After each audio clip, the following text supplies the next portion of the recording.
I had just moved into a new apartment after starting a new job. It was a fresh start, but my dog Charlie was struggling. Charlie had always been a bit anxious, but lately his behavior had become destructive.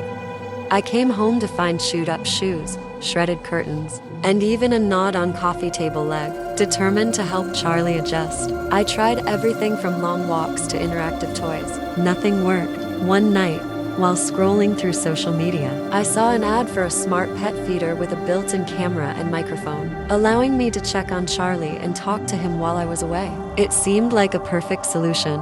I ordered the device and set it up the next day in the living room. I felt more at ease heading to work, and throughout the day, I checked the live feed frequently. Charlie seemed calmer, and I didn't come home to any new destruction. A few days passed and I started to relax, thinking the smart feeder had solved our problems. But then one evening, something strange happened. I was about to fall asleep when I received a notification from the feeder. Groggily, I opened the app. What I saw made my blood run cold. The camera showed a man standing in my living room staring directly at the lens. He was dressed in dark clothing, his face partially obscured by a hood. He stood there for a moment, then walked out of view. But the video showed the man entering my apartment, walking around, and then heading toward the hallway, toward my bedroom. My heart pounded as I watched the man move with a deliberate, almost predatory graze. He disappeared from the camera's view, and moments later, I heard a faint creak from somewhere in the apartment. I knew I had to act quickly. I grabbed my phone and dialed 911, whispering my situation to the operator. They assured me that officers were on their way. Trying to stay calm, I barricaded myself in the bedroom, holding Charlie close. My mind raced thinking of all the possible hiding spots in the apartment. Minutes felt like hours. Then I heard the sound of the front door being forced open, followed by heavy footsteps. I held my breath, hoping it was the police and not the intruder. "Police, is anyone here?" A voice called out. Relief washed over me as I unblocked the door and rushed out to meet the officers. They searched the apartment and found no sign of the intruder. The officers assured me they would patrol the area and suggested I stay somewhere else for the night. As I packed a bag, I couldn't shake the feeling of being watched. The officers escorted me to my car, and I drove to a friend's house, Charlie by my side.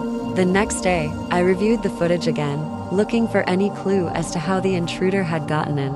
That's when I noticed something chilling in the background of one of the frames, a small door I had never paid much attention to, leading to an old maintenance closet. With the police's help, I later discovered that the closet had an access panel leading to the building's basement, which had several unlocked entrances. The intruder had found his way in through the basement unnoticed. That night, I realized how vulnerable I had been and vowed to take every precaution to secure my home.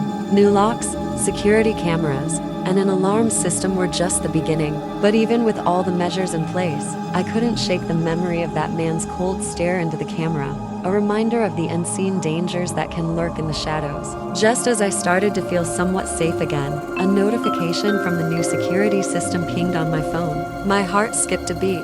It was a live feed from my living room camera. I clicked on the notification, my hands trembling. The camera showed the living room, seemingly empty. I scanned the room, looking for any signs of movement. Just as I was about to dismiss it as a false alarm, something caught my eye, a slow, deliberate movement coming from the closet door. It creaked open, and a hand emerged, gripping the doorframe. I dropped my phone, the image still burning in my mind. The last thing I saw before the screen went black was the same hooded figure stepping out of the closet, looking directly at the camera and smiling.